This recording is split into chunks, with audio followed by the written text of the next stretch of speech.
salam dan bahagia. Saya, Imade Putu Subali, calon guru penggerak Angkatan 7, dari SLB Negeri 1 Karangasem.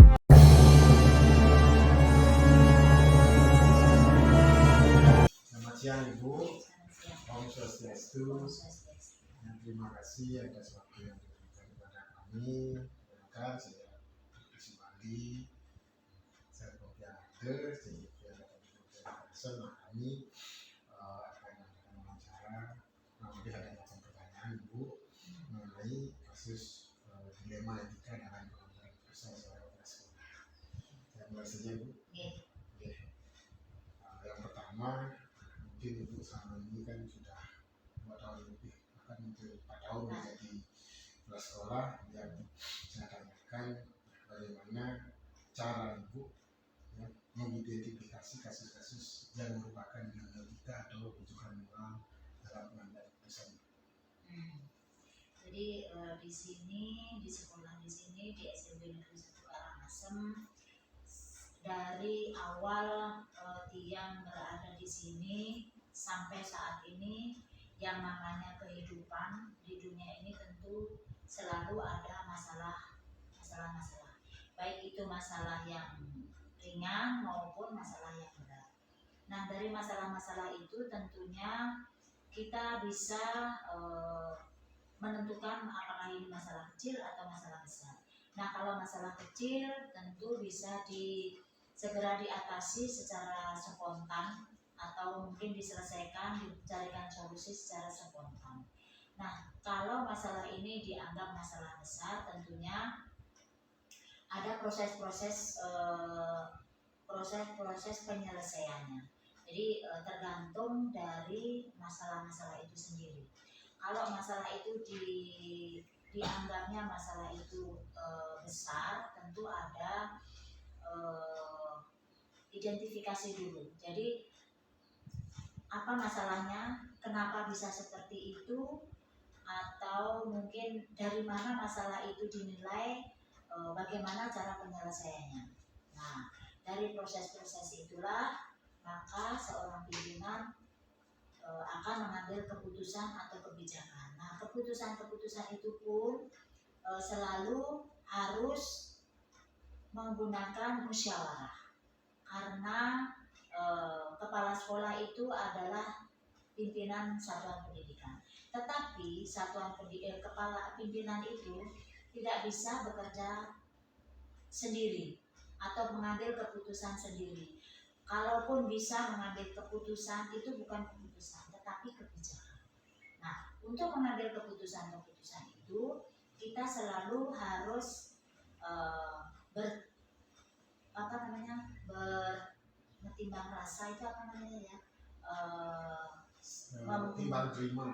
Ya, artinya bersama-sama mengidentifikasi masalah, kemudian bersama-sama mencari solusi dengan bermusyawarah. Karena kita adalah keluarga besar SLB Negeri 1 Karangasem. Jadi masalah apapun kita harus tahu bersama-sama, kita harus mencari solusi bersama-sama, dan kita harus mengambil keputusan juga secara musyawarah. Dan keputusan itu tentunya memang diputuskan oleh seorang pimpinan, tetapi itu adalah dasarnya secara musyawarah.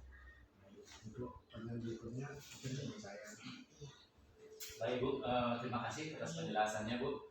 Tadi kemudian Pak Sekali sudah menanyakan tentang kasus-kasus ya, tadi Ibu sudah menyampaikan tentunya tadi sampaikan bahwa banyak kasus gitu. Itu sebagai manusia atau sebagai pimpinan tidak terlepas dari kasus-kasus yang Ibu hadapi. Nah, terkait dengan kasus-kasus tersebut Bu, boleh kami tahu ya, dalam pengambilan keputusan misalkan ya, terutama pada kasus-kasus di mana ada dua kepentingan yang sama-sama benar atau sama-sama mengandung nilai kebajikan.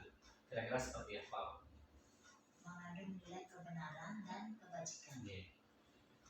Jadi di dalam satu satuan pendidikan tentu ada permasalahan. Permasalahan itu tentu datangnya dari dari antara siswa dengan siswa, dan karena di sini adalah satu atap, Satuan Pendidikan satu atap, ada jenjang SD, LB, ada jenjang SMP LB, dan ada jenjang SMA LB.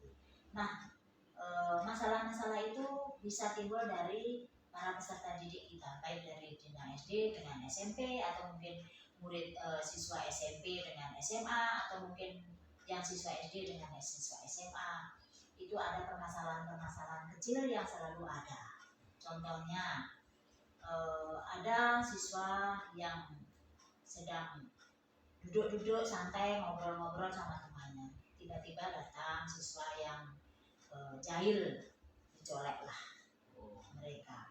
Nah, jadi mereka ada yang, kalau anak kecil yang SD bisa mungkin nangis karena dicolek, tidak terima, atau mungkin yang SMA merasa malu, merasa harga dirinya disepelekan atau apa. Nah, karena seperti itu adalah masalah-masalah, dan masalah-masalah itu selalu timbul di dalam keluarga besar. Karena kita di sini adalah satuan pendidikan, tentu ada masalah di dalam satuan pendidikan.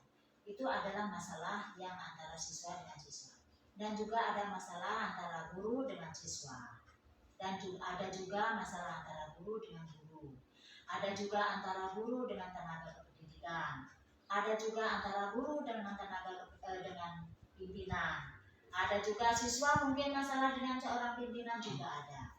Nah, permasalahan-permasalahan itu dilihat dulu permasalahannya apa. Jadi masalah besar atau masalah kecil. Nah, yang ada di masalah yang sering ditemukan permasalahan ini adalah yang pertama antara guru dengan peserta didiknya. Contohnya, seorang guru tiba-tiba tidak mengajar dikarenakan sakit. Sakit itu kan tidak pernah direncanakan. Ya, betul. Mungkin meninggal juga tidak pernah direncanakan, tapi tiba-tiba seperti itu. Dan kita tidak tahu kondisinya seperti apa.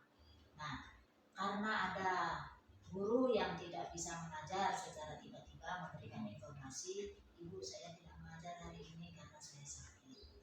Apakah seorang pimpinan itu terus memaksakan, "Gak boleh, kamu harus tetap mengajar"? Tidak seperti itu. Jadi seorang pimpinan harus punya kebijaksanaan. Ya, itu contohnya dari seorang guru dengan peserta didiknya. Ada juga seorang guru dengan pimpinan. Jadi seorang guru itu ingin mengambil cuti. Ya, karena cuti itu tentunya meninggalkan kelasnya. Dan seorang pimpinan, karena itu cuti itu adalah hak seorang guru atau seorang tenaga kependidikan, jadi seorang pimpinan harus memberikan cuti itu karena itu adalah hak mereka. Tetapi karena meninggalkan kelasnya, maka harus ada konsekuensinya. Jadi harus ada timbal baliknya, ada kerjasamanya. Jadi kalau mau meninggalkan cuti, silahkan meninggalkan cuti. Tetapi pekerjaan itu tidak boleh lepas begitu saja. Jadi kita sama-sama tanggung jawab. Seorang pimpinan tanggung jawab kepada guru, tetapi guru juga tanggung jawab kepada siswanya, dan siswa itu juga dan guru itu tanggung jawab kepada pimpinan, pimpinan juga akan bertanggung jawab kepada atasannya. Baik, nah dari kasus-kasus tadi itu Bu banyak jelaskan kasus guru dengan guru, dengan pimpinan, siswa-siswa dengan siswa. Nah, adakah langkah-langkah atau prosedur yang Ibu lakukan selama ini? Jadi prosedurnya seperti yang katakan tadi, tergantung permasalahannya. Kalau permasalahannya itu besar, tentu harus ada musyawarahnya dulu. Jadi kita itu adalah satu kesatuan. Jadi di sini adalah keluarga besar SLB Negeri 1 Karangasem. Jadi sebuah keluarga itu harus, apapun itu harus diketahui secara bersama-sama. Ya, kalau ada seorang pimpinan yang ingin maju ke depan, itu tentunya diikuti oleh guru dan tenaga kependidikan dan peserta didik secara bersama-sama. Kalau ingin maju secara bersama-sama maju. Kalau ingin ke kanan kita akan bersama-sama ke kanan. Kalau kita ingin ke kiri bersama-sama kita ke kiri. Jadi kita akan selalu secara bersama-sama. Contohnya kalau kita mempunyai sapu, ya. Kalau sapu itu sapu lidi ya Pak ya, dan sudah sapu hijau mungkin juga sama. Jadi kalau sapu lidi itu terdiri dari beberapa lidi. Kalau hanya satu lidi, bukan namanya sapu. Betul. Ya, dan tidak bisa dipergunakan untuk menyapu. Tetapi kalau lidi itu dikumpulkan, diikat menjadi satu, namanya sudah sapu lidi dan bisa dipergunakan untuk menyapu. Itulah. Baik Bu, jadi Ibu sudah menjelaskan tadi tentang jenis kasus, pertama juga dengan langkah-langkah prosedur ya dalam menangani kasus tersebut, ya melalui musyawarah, juga dengan kerjasama dengan guru. Nah, tentunya ini Ibu sendiri mungkin punya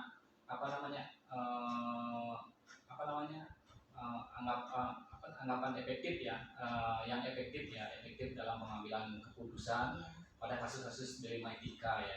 Seperti yang tadi Ibu sampaikan bahwa ada salah satu kasus itu terkait dengan cuti itu kan, diberikan cuti tapi dia harus melakukan tugas. Jadi kedua-duanya kan dianggap benar itu. Tapi bagaimana mungkin langkah efektif yang itu ambil dalam hal itu.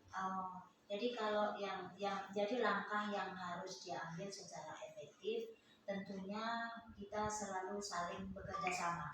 Jadi pada saat kami menerima informasi, kami akan segera cepat untuk memproses informasi itu seperti apa, dan kemudian itu dimusyawarahkan. Kalau memang itu harus dimusyawarahkan, kita akan musyawarahkan.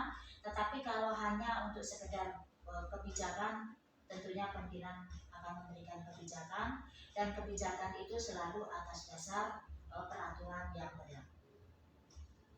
Baik, terima kasih. Itu hal yang Ibu perhatikan ya di dalam pengambilan keputusan kasus dilema etika.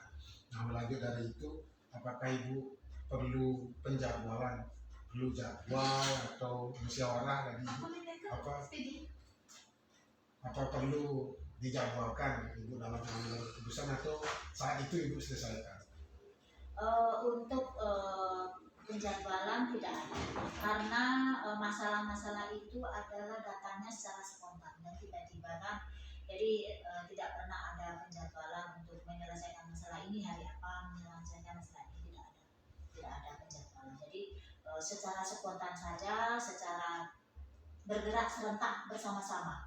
Jadi untuk mengambil keputusan itu, kalau ditimbang ini berat masalahnya, kita akan bergerak bersama-sama. Baik Bu. Jadi dalam pengambilan sebuah keputusan yang tadi Ibu sampaikan itu kan terlalu banyak sekali kasus-kasus yang Ibu sampaikan. Tentunya ada tantangan ya Bu ya dalam pengambilan keputusan itu, dan agar kasus-kasus dilema etika ini bisa terselesaikan dengan baik. Kira-kira tantangan seperti apa?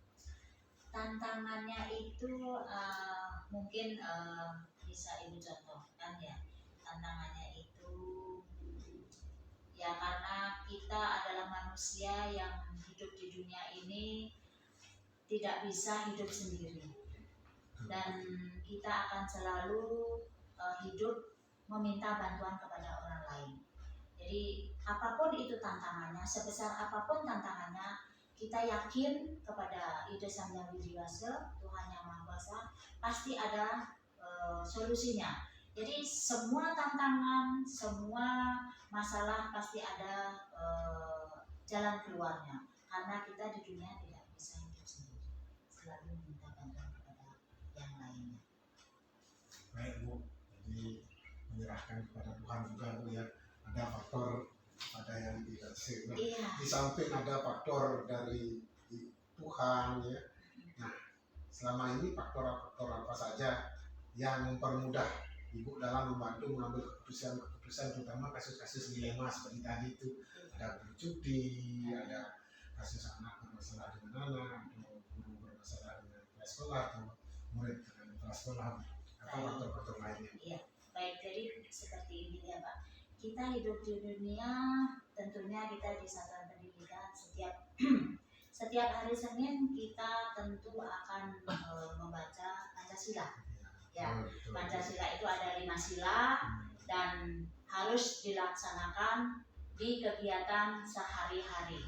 Seperti kita memberikan pembelajaran kepada peserta didik Pancasila. Misalnya kegiatan apa termasuk Pancasila yang nomor berapa.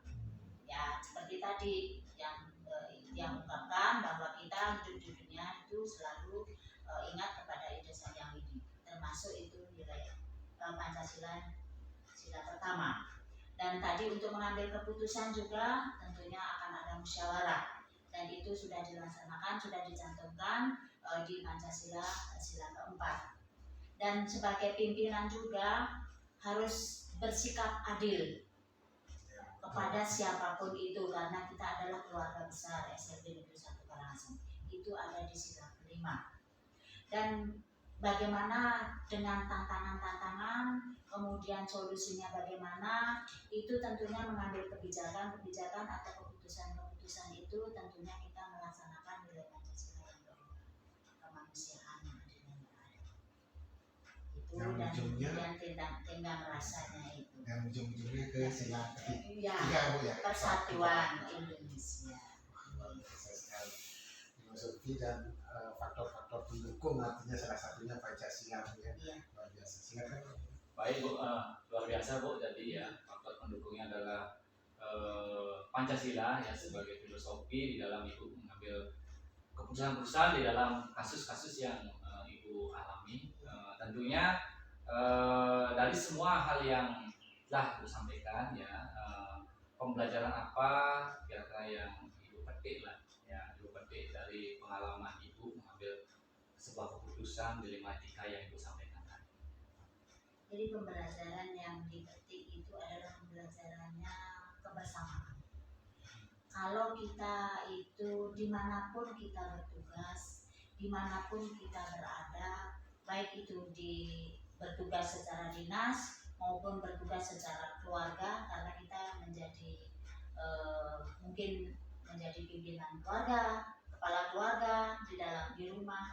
Kalau di sekolah mungkin jadi seorang guru, pimpinan di dalam kelasnya, pembelajaran, dan kami sebagai pimpinan di satuan pendidikan. Nah itu jadi pembelajaran itu kita harus selalu bekerja bersama-sama. Jadi kita akan seperti air, ya, mengalir bersama-sama. Kalau mengalir bersama-sama, tidak ada yang boleh ada yang ketinggalan. Kita harus bersama-sama, selalu akan bersama-sama. Seperti itu. Baik Bu, jadi pengalaman yang luar biasa nih Bu. Jadi dengan bekerja sama, bergerak bersama, berkolaborasi sehingga kasus-kasus yang Ibu alami bisa Ibu selesaikan dengan baik. Mungkin Pak sebagai Jadi itu tadi adalah sesi terakhir, Bu, pertanyaan ke-8 dari kami. Jadi kami ucapkan terima kasih untuk Ya, Sama-sama. dan saya tutup dengan kalimat. Om Santi.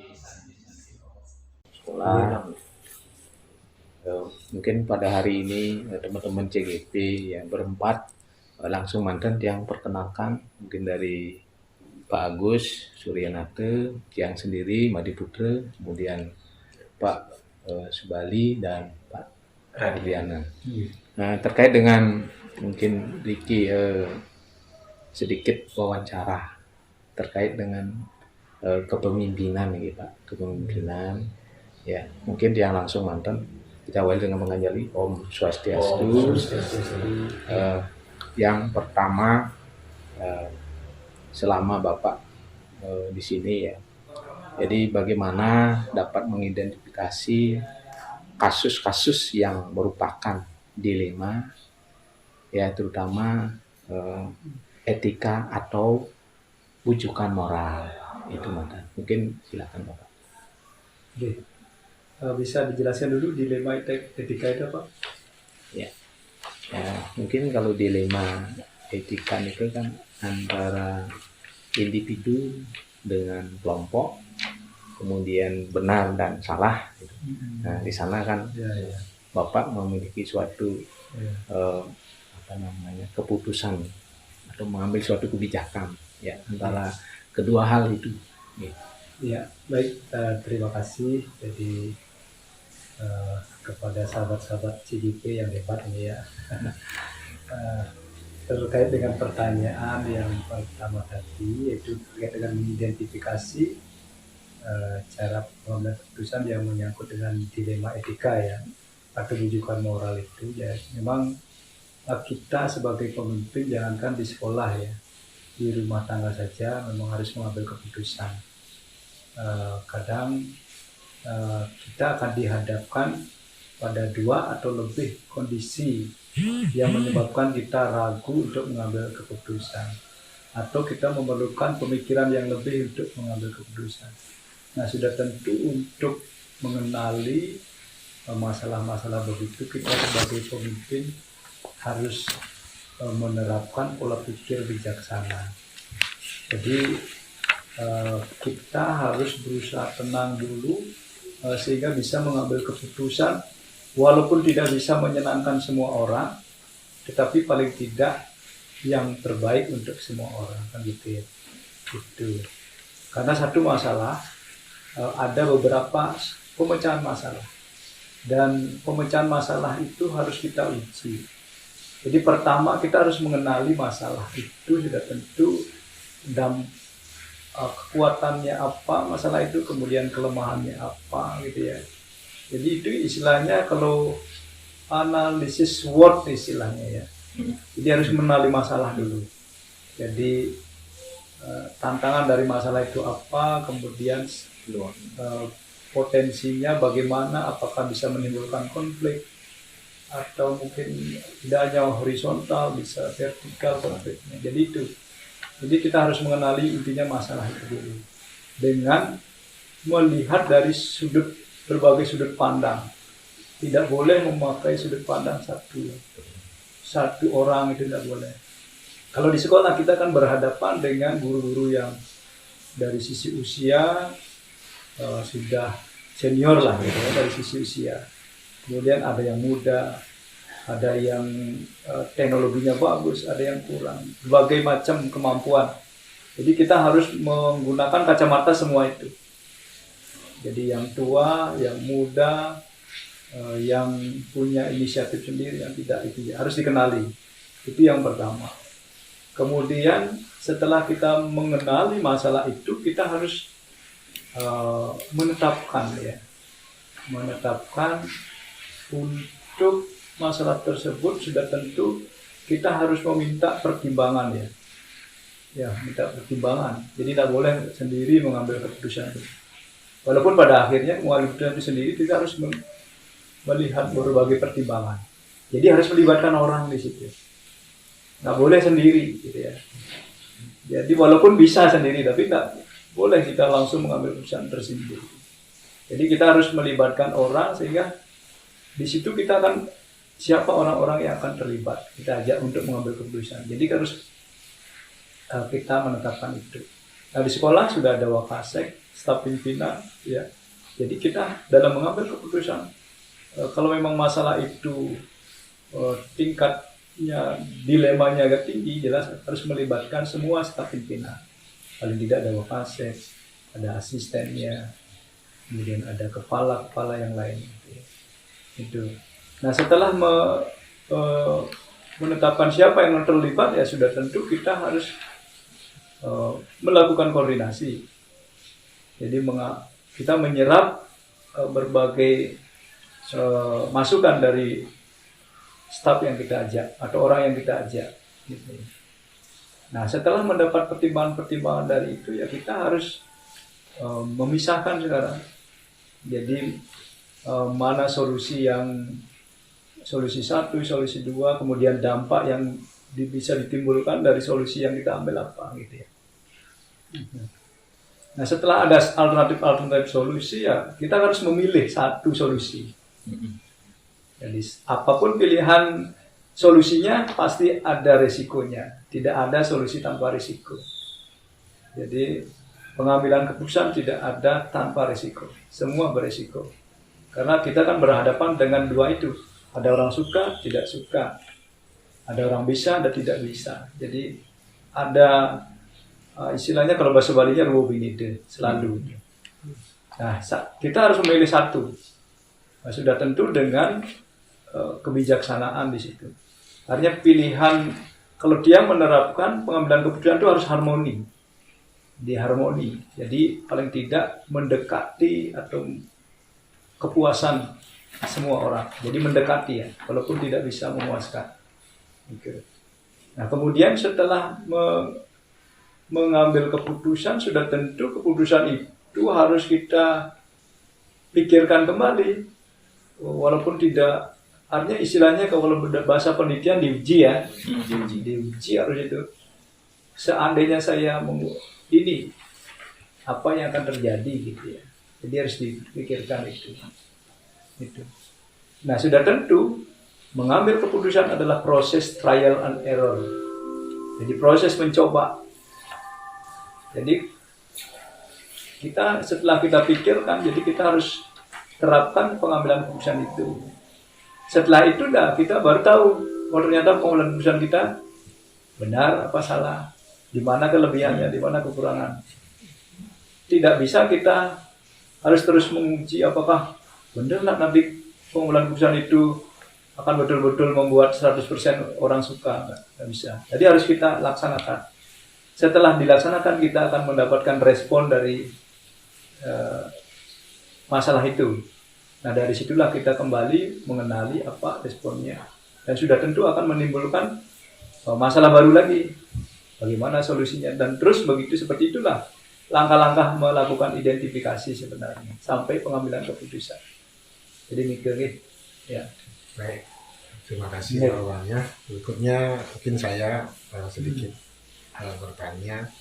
Nah, selama ini Bapak kan dalam mengambil keputusan di sekolah Bapak, nah terutama di kasus-kasus seperti tadi, ada dua kepentingan ya, dilema tadi, dua binide istilahnya kalau Bapak tadi kan. Bisa saja sama-sama benar atau sama-sama mengandung nilai kebajikan. Nah, bagaimana langkah-langkahnya selain cara yang tadi itu? Ya, jadi pasti akan sering kita. Kebetulan dia baru 3 bulan di sini ya. Artinya dengan waktu 3 bulan itu tidak hanya khususnya di sekolah, kita sudah menghadapi bermacam-macam masalah yang sudah tentu tidak hanya membenturkan dua kepentingan itu, dua nilai itu, tapi bisa saja lebih gitu. Memang kadang-kadang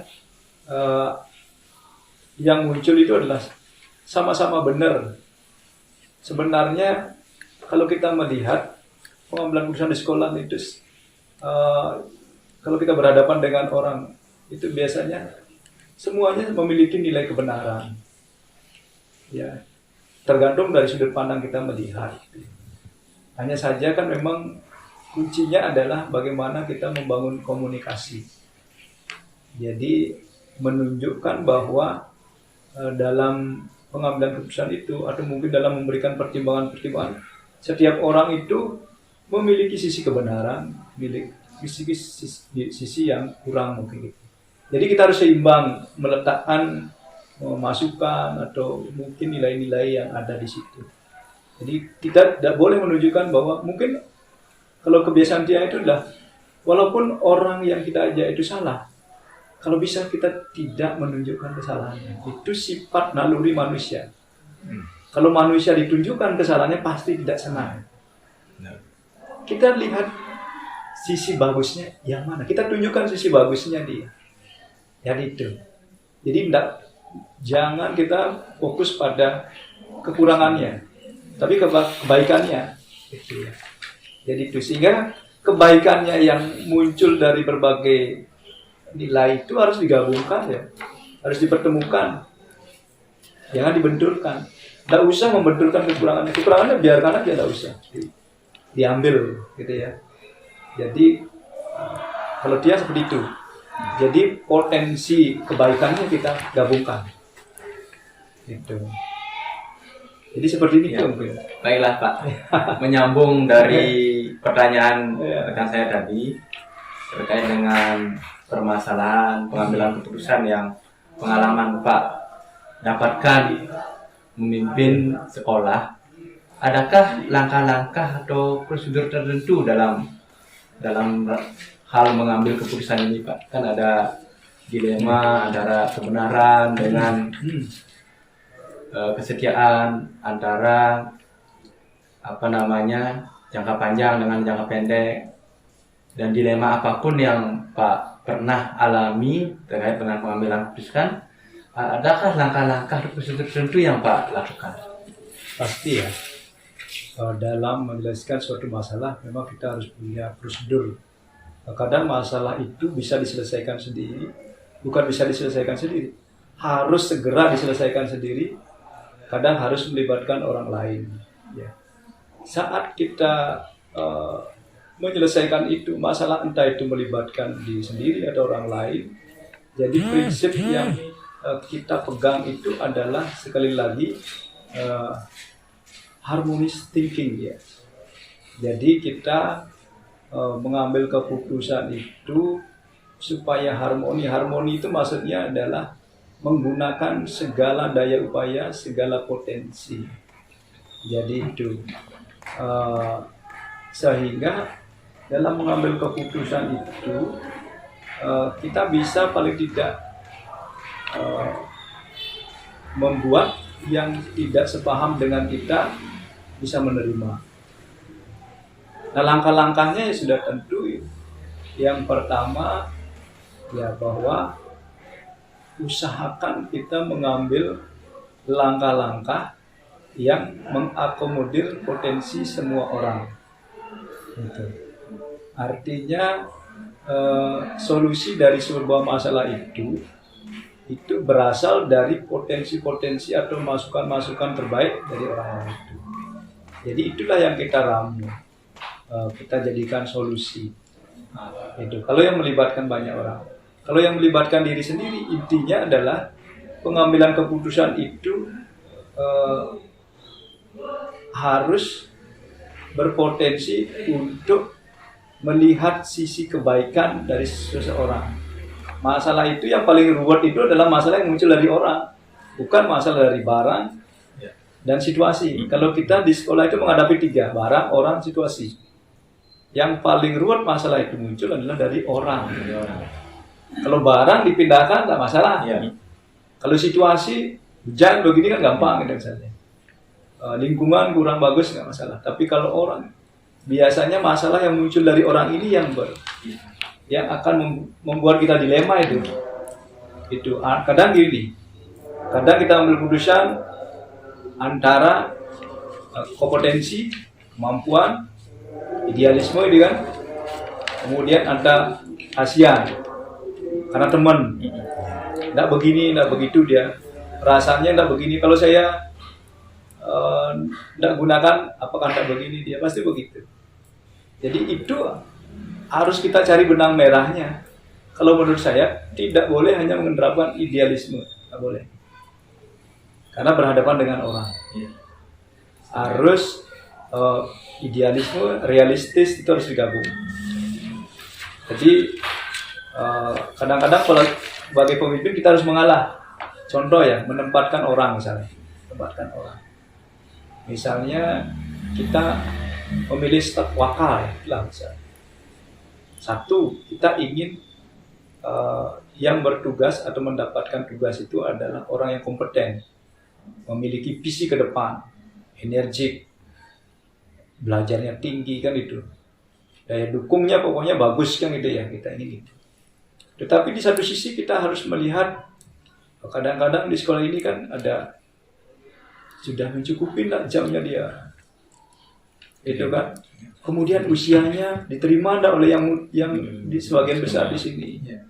Kadang-kadang kan orang, ini marlekat gitu ya, sudah diangkat gitu kan. Kadang nggak diterima, itu namanya jenjang karir kalau di dunia pekerjaan kan itu jenjang karirnya ada. Jadi kita akan sering dihadapkan dengan itu. Nah, dan tentu kita sebagai harus memang kesannya kan lambat mengambil keputusan. Kalau kita berpegang kepada kebijaksanaan, pengambilan keputusan kesannya akan lambat. apalagi yang berkaitan dengan anggaran, itu kan pasti akan sangat lambat. Kalau dengan anggaran pasti akan sangat lambat, karena uang yang kita kelola bukan uang pribadi. Kalau uang pribadi salah nggak masalah, tapi kalau uang lembaga salah dampaknya akan panjang. Maka pengambilan keputusan itu harus dilakukan dengan penuh bijaksana. Jadi harus mendekati antara idealisme, antara realistis lah. Itu kadang, apalagi sekarang zaman kali kan nggak bisa mengambil keputusan yang idealis, nggak bisa. Pasti realistis. Diseimbangkan. Ya, realistis harus sekarang. Realistis memperhatikan dengan semua aspek itu. Jadi sebenarnya kuncinya di situ ya. Tapi pada akhirnya sekali lagi saat mengambil keputusan itu, yang penting kita kalau yang sifatnya sangat potensi konfliknya sangat tinggi, gitu ya, potensi konfliknya sangat tinggi. Jadi kita harus memberikan waktu untuk menyelesaikan itu, karena kita harus mengakomodir, menyerap masukan-masukan dari semua orang. Gitu. Pada akhirnya yang mengambil keputusan adalah kita sendiri. Nah, setelah sekali mengambil keputusan itu, ya sekali lagi kita akan mendapatkan pembelajaran. Intinya adalah pengambilan keputusan adalah belajar. Jadi itu tidak ada pengambilan keputusan yang sempurna. Ada. Itu. Jadi kita selalu belajar dari pengambilan keputusan. Jadi mengambil keputusan adalah praktek menerapkan pola pikir sebenarnya. Itu ya. Yang menyambung lagi pertanyaan teman-teman. Jadi tadi sudah Bapak sampaikan terkait dengan pengambilan keputusan, ya. Jadi Bapak juga menyampaikan terkait dengan harmonis, kemudian realistis kayak gitu. Nah, mungkin bisa Bapak sampaikan lagi penekanannya, hal-hal yang Bapak anggap efektif dalam pengambilan keputusan pada kasus-kasus dilema etika nih, Pak. Jadi apa saja yang hal-hal yang paling Bapak anggap efektif dalam pengambilan keputusan? Oh ya. Jadi yang dalam mengambil keputusan memang paling lagi kan tadi kita harus paling tidak kuncinya adalah kebijaksanaan sebenarnya. Jadi kebijaksanaannya saja, kebijaksanaan kelemahannya kan kita akan mengambil keputusan tidak bisa cepat. Walaupun memang kadang-kadang di sekolah kita duduk untuk cepat mengambil keputusan. Nah, kemudian yang paling efektif dalam pengambilan keputusan ya sudah tentu tadi itu. Jadi setelah kita mengenali masalahnya, itu masalahnya terkait dengan barang, orang, apa situasinya. Jadi kita harus mengenali itu dulu. Kalau berkaitan dengan barang itu kan paling gampang ya. Gitu ya. Kalau berkaitan dengan barang ya kita harus konsultasi kepada orang yang ahli. Contoh misalnya ya terkait penataan gitu ya.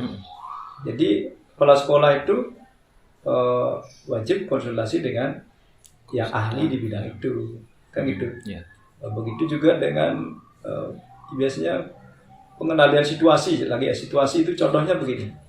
Kita di sekolah akan contoh yang real itu terjadi begini. Misalnya yang waktu ini kita alami adalah misalnya di sekolah itu ada anak-anak yang memiliki psikologi yang kurang bagus ya. Guru-guru sudah menangani tapi nggak bisa. Itu situasi yang antara sekali itu ya. Itu kan situasi. Ya, pendekatan yang kita harus gunakan ya harus berbasis trite karangnya. Jadi itu kalau situasi. Karena kita harus seimbang melihat problemnya. Kayak waktu ini kan ada siswa yang kerauhan itu ya. Itu situasi yang harus segera kita kendalikan. Jadi kita harus konsepnya itu. Kita menerapkan itu. Jadi berbasis trite karangnya. Kemudian yang berkaitan dengan orang ini, ya kita harus mengenali sekali lagi psikologinya ini ya. Harus mengenali orangnya ini. Jadi yang jelas karena tipe-tipe orang kan ada Ada tipe orang yang memang suka bicara saja. Ada tipe orang yang bicara tapi kerjanya juga bagus. Ada yang kerjanya bagus nggak suka bicara. Ada yang kedua-duanya nggak bagus. Ngomongnya nggak bagus, pokoknya kerjanya juga nggak bagus gitu ya. Jadi kita harus mengenali itu. Tapi kalau ada yang tipe terakhir itu jangan takut intinya. Kita tidak boleh takut mengambil keputusan. Karena setiap keputusan ada risikonya. Tetapi kalau dasar pengambilan keputusannya itu adalah untuk kebaikan, jadi jangan takut menghadapi orang-orang yang seperti itu. Karena ada orang-orang tipe-tipenya itu. Kalau kita di tipe-tipe orang kan ada 4. Ada koleris, ada melankolis, ada pragmatis, ada dilematis, itu kan. Jadi ada itu harus kita pertimbangkan juga. Tapi pada akhirnya memang kita harus berani mengambil keputusan. Itu kuncinya. Dan berani menanggung resikonya. Gitu. Jadi pengambilan keputusan harus dibayar mahal kadang-kadang kan. Itu kan gitu. Jadi itu kuncinya sebenarnya. Pun Pak. Mungkin lanjut nih Ki, terkait dengan D5 etika.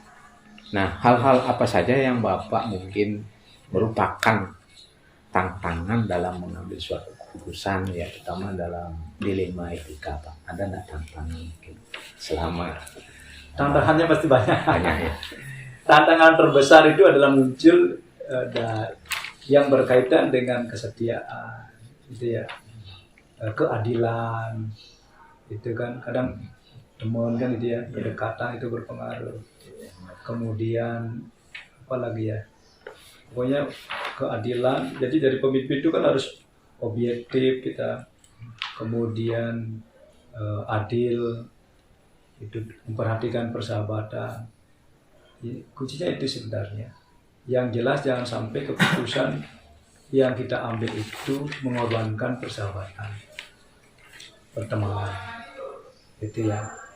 Walaupun kita merugikan teman kita, tetapi kuncinya adalah sebelum keputusan itu kita tetapkan, kita umumkan, kita laksanakan, maka kita harus pendekatan, karena sekali lagi yang paling susah kita adalah dengan orang. Jadi walaupun mungkin sahabat kita mengambil keputusan yang merugikan sahabat kita, jadi kita harus komunikasikan lebih awal bahwa saya mengambil keputusan yang berbeda, tapi tidak menghilangkan tidak menghapus persahabatan kita. Itu sebenarnya. Jadi yang terpenting dari pengambilan keputusan itu adalah komunikasi sebenarnya. Karena dimanapun masalah itu muncul karena kurang komunikasi. Suami istri aja kan pasti karena kurang komunikasi. Kan itu sebenarnya di mana-mana masalahnya ya komunikasi. Makanya ada istilah miskomunikasi. Nah, tadi sudah dijelaskan ada 3 hal sebenarnya di sekolah. Yang pertama adalah urusan tentang barang, kemudian situasi dan orang. Kira-kira selama ini Bapak itu ada nggak perlu jadwal, harus terjadwal penyelesaiannya, apa bisa di saat itu diselesaikan, Pak? Dari ketiga masalah ini kan masing-masing punya penjelasan seperti tadi, itu kira-kira dijadwalkan atau bisa saat itu aja diselesaikan gitu. Sebenarnya hidup itu adalah memang penuh masalah sebenarnya. Hidup itu ada masalah sebenarnya kan. Jadi masalah muncul setiap saat sebenarnya. Hanya saja kan tingkat atau level masalah itu memang sekali lagi dia biasanya mengikat bos itu dah orang dan situasi dia. Untuk tadi itu terkait dengan itu barang, orang, situasi itu kita harus istilahnya dia.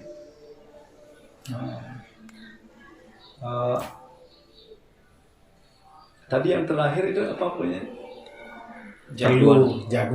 Oh ya, yang jadwal. Sebenarnya kita sudah merencanakan ya Jadi sebenarnya masalah itu kan kita tidak bisa jadwalkan ya. Tidak karena semua orang itu tidak mengharapkan masalah sebenarnya.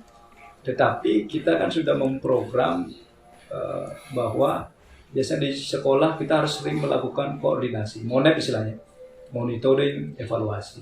Monitoring evaluasi inilah yang kita jadwalkan. Itu. Jadi misalnya setiap kegiatan, setelah kegiatan dari awal kegiatan sampai akhir kegiatan kita harus MONEP itu. Jadi monitoring dan evaluasi inilah sebenarnya salah satu cara untuk menyelesaikan masalah. Nah, di dalam MONEP itu akan ada refleksi, gitu ya.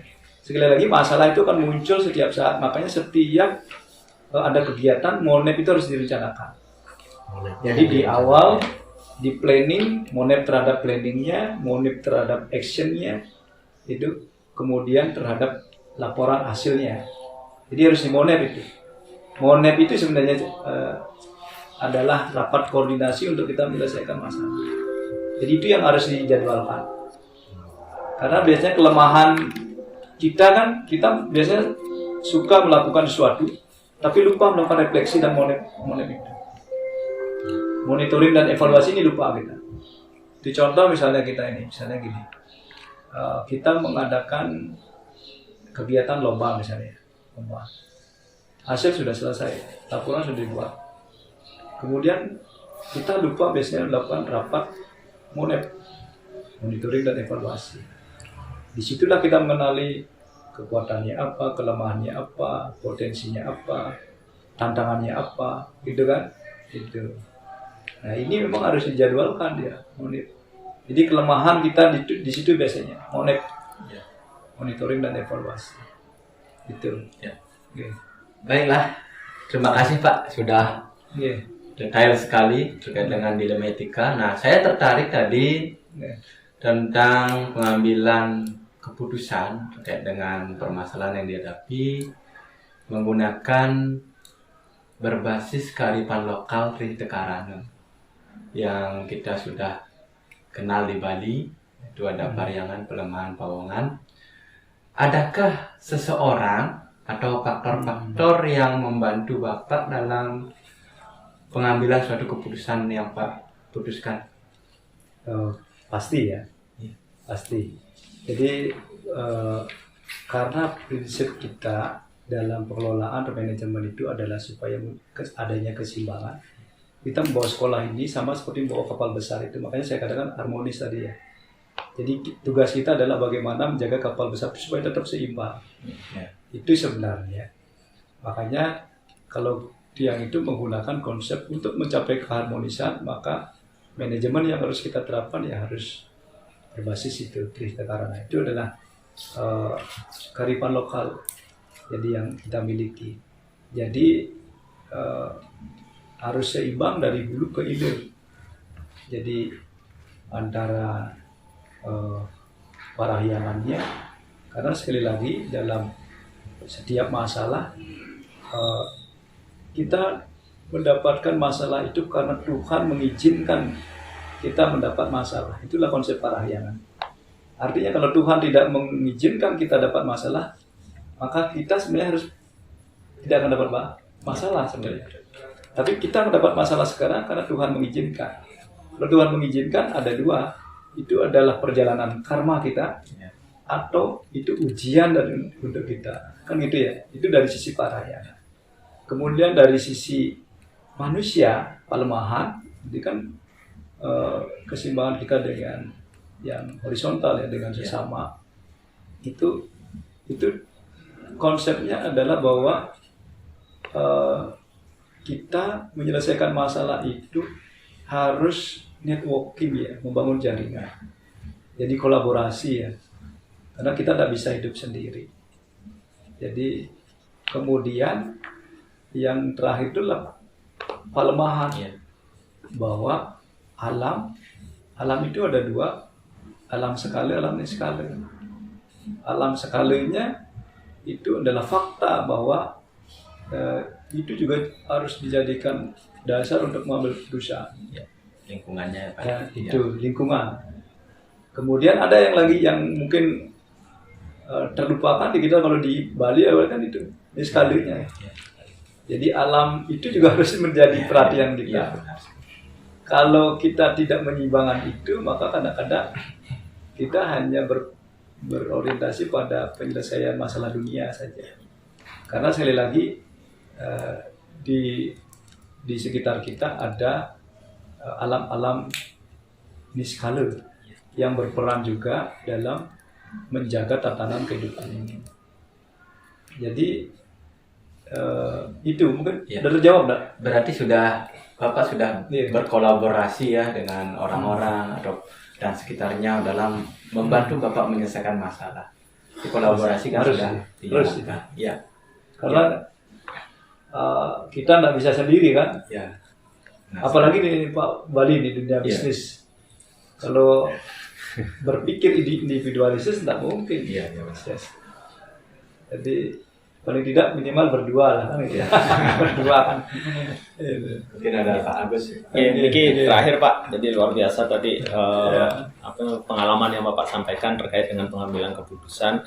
Nah, yang terakhir ini mungkin pembelajaran apa yang dapat Bapak petik dari pengalaman dalam mengambil keputusan itu, Pak? Ya, pembelajaran bahwa pengambilan keputusan itu adalah belajar. Jadi hidup ini adalah belajar sebenarnya. Kalau selama kita, karena prinsipnya itu adalah begitu, bahwa hidup ini adalah belajar.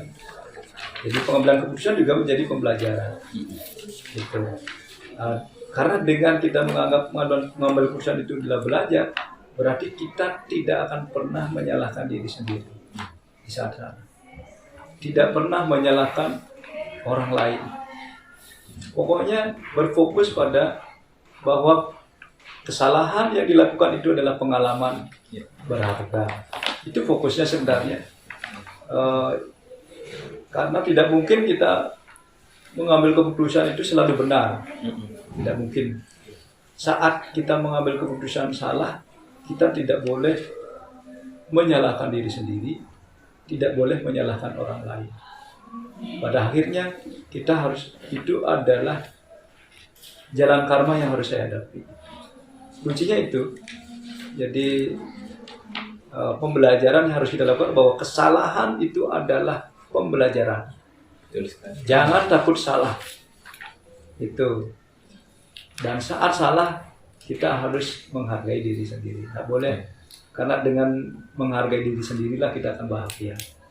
Kalau kita tidak bahagia, maka kita tidak akan bisa menyelesaikan masalah.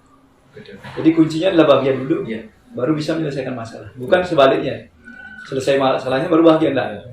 Balik dulu, bahagia dulu, baru selesai masalahnya. Jadi itu. Nika sih, kuncinya bagus.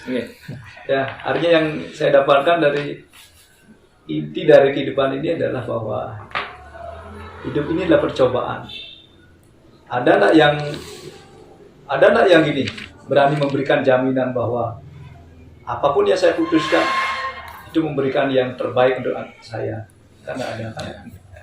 Tidak ada. Jadi itu tetap adalah percobaan. Itu. Kalau ada begitu mungkin ada orang yang bayar nih. Sama dengan anak kita mungkin. Ada nggak yang berani menjamin bahwa anak saya dididik oleh Pak Subali, dididik Pak Agus, Pak Putra, Pak Raden, bahwa anak saya akan sukses? Ada enggak? Enggak ada. Kalau ada yang berani dibayar 1 miliar mungkin berani. Ada. Jadi pengambilan keputusan adalah praktek melakukan kesalahan. Hanya saja kesalahan yang dilakukan itu harus berdasarkan PDCA itu, Plan, Do, Check, Action. Itu ada. Dia ada plan-nya. Jadi kesalahan yang dilakukan tanpa plan itu namanya musibah. Musibah namanya. Tanpa perencanaan. Tanpa perencanaan. Istilahnya takdir ya. Takdir itu.